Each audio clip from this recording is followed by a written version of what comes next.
Hello everyone, I hope you are doing well. This is Shivani Gupta and welcome to my channel Language Shini. So आज की जो हमारी class है ये बहुत ज़्यादा इंपॉर्टेंट होने वाली है. As I promised you कि मैं बहुत ही जल्दी most important question class 10th के लेके आऊंगी क्योंकि एग्जाम अब आपका नजदीक आ रहा है. So yeah, I am here और आज मैं लेके आई हूँ सिविक्स के चैप्टर 1 पावर शेयरिंग के कुछ इंपॉर्टेंट क्वेश्चंस यहाँ पे. ठीक है, तो शुरू करते हैं. लेकिन उससे पहले अगर आपने चैनल को सब्सक्राइब नहीं किया है देन मेक श्योर चैनल को सब्सक्राइब कर लीजिए एंड बेल आइकन को प्रेस कर लीजिए ताकि कोई भी नई वीडियो आए देन आपको अपडेट मिल जाए. चलिए लेट्स गेट स्टार्टेड. सो देखिए यहाँ पे मैंने जो 10 क्वेश्चंस अराउंड यहाँ पे लिखे हुए हैं that is from very short. मैंने यहाँ पे वेरी शॉर्ट के दिए हुए हैं 10 क्वेश्चन. देखिए अगर इस चैप्टर की बात करें तो बहुत ही छोटा सा चैप्टर है, इसमें बहुत ज्यादा टॉपिक्स नहीं है. राइट, तो इस चैप्टर को अगर आप पढ़ोगे तो आपको कुछ टॉपिक ही मिलेंगे. एज मैं थोड़ा सा रिवाइज करा दूं अगर आपको, तो आपको शुरुआत में मिलेगा ethnic composition. Right, ethnic composition वो मिलेगा. देन उसके बाद आपको मिलेगा एथनिक कॉम्पोजिशन किसका, श्रीलंका का एंड बेल्जियम का. दो कंट्रीज के बारे में यहाँ पे बात हुई है कि कैसे पावर शेयर की एग्जांपल को समझाया गया है. So two countries Belgium and Sri Lanka. Second topic यहाँ पे बताया गया कि दोनों कंट्रीज ने इस प्रॉब्लम को कैसे हैंडल किया. सो इन बेल्जियम हमने देखा एकोमोडेशन एंड इन श्रीलंका हमने देखा मेजॉरिटेरियनिज्म.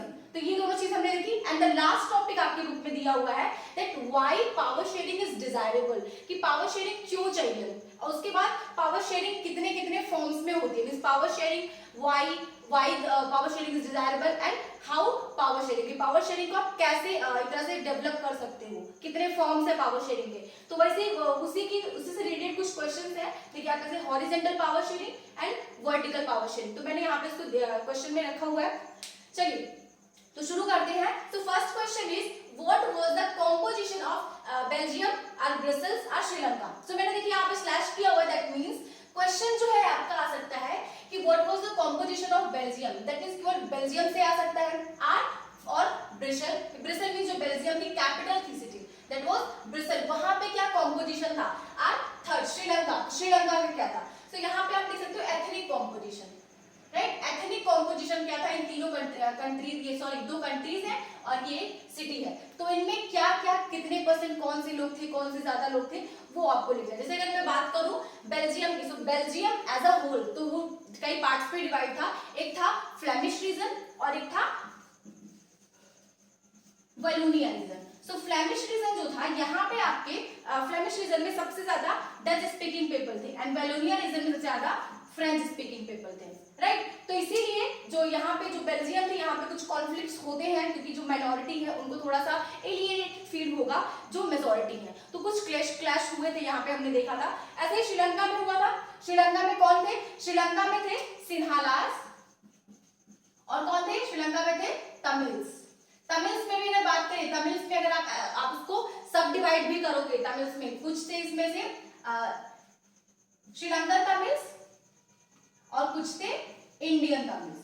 तो सिन्हालास जो थे वो कुछ सबसे ज्यादा परसेंट में थे यहाँ पे और जो तमिल्स थे उनमें से कुछ श्रीलंकन थे कुछ इंडियन. जैसे बात करें तमिल्स की तो ये थे 18% टोटल, जिसमें से श्रीलंकन जो तमिल्स थे दैट वर अराउंड 13% और जो इंडियन तमिल्स थे वो 5% थे. तो इस तरह से आप लोग कुछ इसका कॉम्पोजिशन लिखोगे एक वेरी शॉर्ट क्वेश्चन में अगर ये आ जाता है.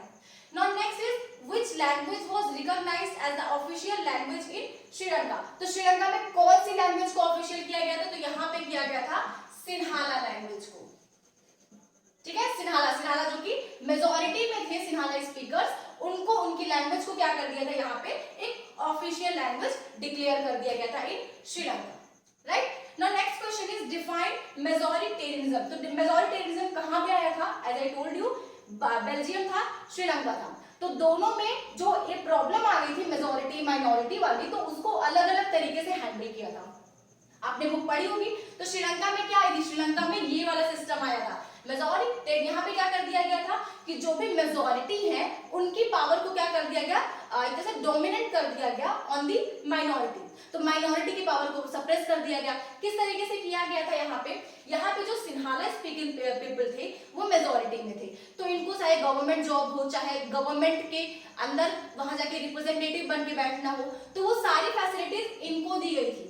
ठीक है, जो लेकिन जो तमिल स्पीकिंग पीपल थे उनको वो सारे राइट्स नहीं दिए गए थे, इनको पूरी तरह से इग्नोर कर दिया गया था. तो इस तरह से कुछ यहाँ पे हुआ था, यहाँ पे मेजोरिटी का रूल शुरू हो गया था एंड माइनॉरिटी को सप्रेस करा जाने लगा था, इसी को बोलते हैं मेजोरिटेरिज्म। तो कहाँ पे आया था, ये श्रीलंका में आया था।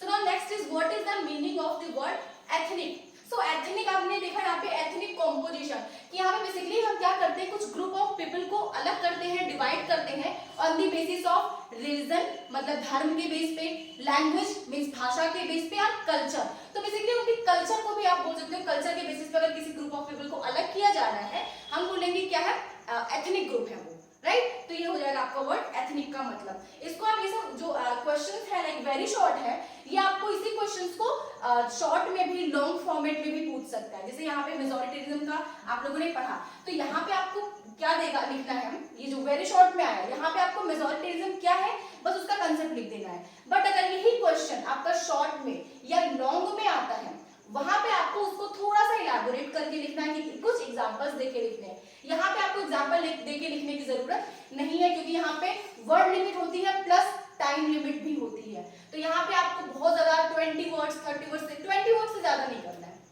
राइट। चलिए next, what was the result of civil war in Sri Lanka. तो सिविल वॉर से क्या हुआ, यहाँ पे सिविल वॉर कैसा होता है, जब सिन्हाला को ज्यादा पावर्स मिल गई, तमिल्स को पावर कम मिली, तो यहाँ के लोग जो थे तमिल्स, वो अब डिमांड करने लगे, डिमांड करेंगे। तो जब तमिलियंस ने डिमांड करी तो आपस में यहाँ पे क्लैश हो गया सिन्हालास के बीच में एंड तमिल, बहुत लोग मारे जाते हैं। इसी को क्या बोला गया था, सिविल वार। ये जो वार हुआ था यहाँ पे, इसी को क्या बोला जाता है, सिविल वार। तो ये जो सिविल वार हुआ था, इसकी वजह से जो कंट्री की इकोनॉमी थी, ठीक है, इकोनॉमी बोल लीजिए या फिर जो पूरा तरह से सिस्टम था, उसको हिला के रख दिया था। इतनी ज्यादा डिस्टर्बेंस क्रिएट हो गई थी। तो इस सिविल वॉर की वजह से वहां पे बहुत ज्यादा प्रॉब्लम फेस करनी हुई। आप बोल सकते हो वो कंट्री काफी पीछे चली गई अपने टाइम से, ठीक है। तो ऐसी कंडीशन देखने को मिलती है श्रीलंका में।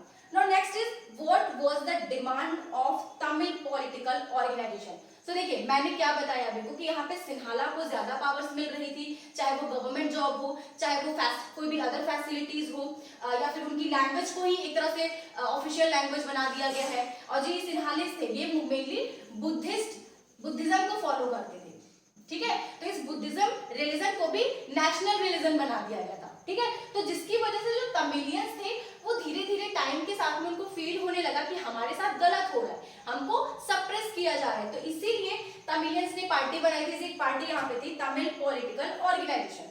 तो यहाँ पे जो ये ऑर्गेनाइजेशन थी, ये क्या डिमांड कर रही थी, डिमांड कर रही थी कि हमको भी बराबर हक मिले, ठीक है, हमको भी हक मिले, हमको भी सारी चीजें मिले। या फिर वो लोग अपना एक अलग एलम की भी डिमांड कर रहे थे कि हमको एक अपनी हमारी जो टेरिटरी है, हमको अलग कर दो, हम खुद वहां पे रूल करेंगे, तमिल एलम वहां पे बोला गया था, ठीक है। तो ये सारी कुछ इनकी डिमांड्स थी। Now next is what is horizontal power sharing. तो देखिए उस क्वेश्चन को करने से पहले यहाँ पे देखते हैं question number 10, how did Belgium model prevent civil war in country. तो बेल्जियम में ऐसे क्या कंडीशन हुई कि वहां पे ये सिविल वॉर जैसी कंडीशन नहीं है। सो बेल्जियम में कुछ इस तरह से होता है, देखिए ये क्वेश्चन यहाँ पे वेरी शॉर्ट में आया है, ठीक है। सेम क्वेश्चन, कुछ नहीं करना है। अगर आपको यही क्वेश्चन शॉर्ट में या फिर लॉन्ग में दे देगा, तो आपको उसको बहुत ही इलैबोरेट करके 3 पॉइंट्स 4 पॉइंट्स अच्छे से लिखना पड़ेगा, राइट। लेकिन यहाँ पे आपको उतना ज्यादा डिटेल में जाने की जरूरत नहीं है, आप इसको बहुत ही शॉर्ट में लिखेंगे because it's a very short answer. तो बेल्जियम ने कैसे रोका कि वहां पे कोई सिविल वॉर जैसी कंडीशन का है। तो बेल्जियम ने क्या किया, बेल्जियम में आप सिंपल से लिखोगे कि यहाँ पे अपने जो सिटीजन थे, चाहे वो माइनॉरिटी हो चाहे वो मेजोरिटी हो, सबको इक्वल राइट दिए, प्लस सबको जो गवर्नमेंट बनाई उन्होंने सेंट्रल गवर्नमेंट में जाके, उसमें सबको इक्वल रिप्रेजेंटेशन दिया था। बस आपको इतना लिखना है, इक्वल राइट दिए, कोई भी मेजोरिटी माइनॉरिटी का खेल नहीं था यहाँ पे, ठीक है। बाकी बेल्जियम का ये जो क्वेश्चन है, इसको हम लोग डिटेल वाले में भी डिस्कस करेंगे, बिकॉज इसमें आपके 3-4 पॉइंट आराम से बन सकते हैं, बहुत अच्छे से आप लोग लिख सकते हो।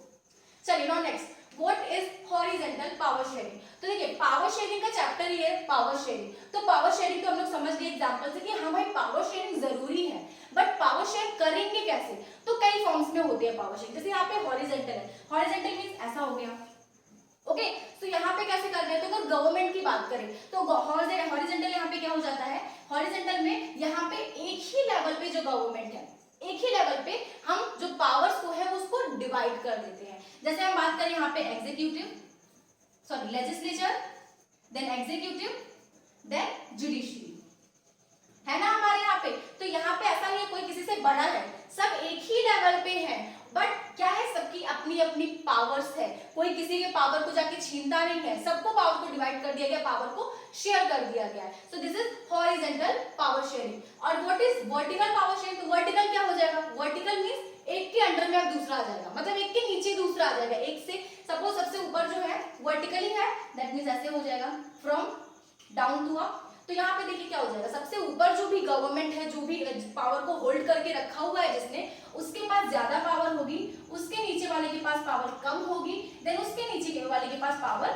कम होगी। इसका एग्जांपल, सबसे अच्छा एग्जांपल है, सबसे ऊपर central government, then state government, then district level government, and then जो भी हमारे पंचायत होते हैं, है ना, ये वर्टिकल। क्योंकि यहाँ पे ऐसा नहीं है कि सेंट्रल स्टेट के पास सेम पावर है, यहाँ पे सेम पावर्स थी सबकी, मतलब जो इक्वल लेवल पे थे, पावर्स डिवाइड कर दी गई थी। यहाँ पे जो लेवल है, लेवल अब यहाँ डाउन टू अप, अब धीरे धीरे पावर्स भी बढ़ रही हैं और लेवल भी बढ़ रहा है, ठीक है। So this is vertical power sharing. Now last question is what is basic concept of democracy? Democracy का बेसिक कंसेप्ट क्या है? सो डेमोक्रेसी का आपको डेफिनेशन तो एक तो रट गया होगा, आई थिंक अब्राहम लिंकन ने जो दिया था, that democracy is a form of government by the government for the government, sorry by the people for the people of the people. तो ये तो आप लोग को रटा ही होगा।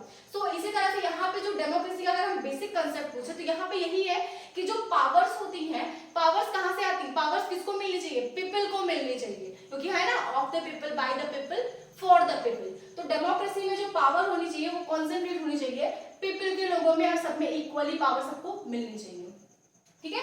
तो इस तरह से आप लोग डेमोक्रेसी का कंसेप्ट, इसके अलावा बहुत सारे क्वेश्चंस बन सकते हैं, बट जो मेन थीम होगा वो आपको यहीं से मिलेगा। क्वेश्चंस को थोड़ा सा घुमा के दे सकता है कि हाँ थोड़ा अलग तरीके से, जैसे यहाँ पे what is basic concept of democracy है, यहाँ पे दे सकता है इस पीपल आर डेमोक्रेसी, यहाँ पे पूछ रहा है कि डायरेक्ट डेफिनेशन पूछ रहा है डेमोक्रेसी की, ठीक है। लेकिन अगर यहाँ पे पूछ ले कि क्या यहाँ पे पीपल को जो पावर्स है वो देनी जरूरी है डेमोक्रेसी में, तो आप उसको एक्सप्लेन करिए, ठीक है। तो बहुत ही क्वेश्चंस को थोड़ा सा घुमा के आपसे पूछेगा, बट चीजें यही रहेंगी, क्योंकि इस चैप्टर में कंटेंट ज्यादा नहीं है। मैंने वेरी शॉर्ट क्वेश्चंस यहाँ से कुछ किए हैं, ये इसी में से आपके क्वेश्चंस आने, इसके अलावा जो भी और क्वेश्चंस बन सकते हैं उसको मैंने लॉन्ग में कर दिया है। सो वो डिटेल आंसर्स होंगे, डिटेल क्वेश्चंस होंगे जो इस चैप्टर से बन सकते हैं इंपॉर्टेंट, वो हम लोग नई वीडियो में, नेक्स्ट वीडियो में डिस्कस करेंगे कि इस चैप्टर से कितने शॉर्ट वीडियो में नहीं, शॉर्ट चैप्टर्स जो शॉर्ट क्वेश्चंस इससे होंगे उसको मैं नहीं डिस्कस करूंगी, क्योंकि शॉर्ट क्वेश्चंस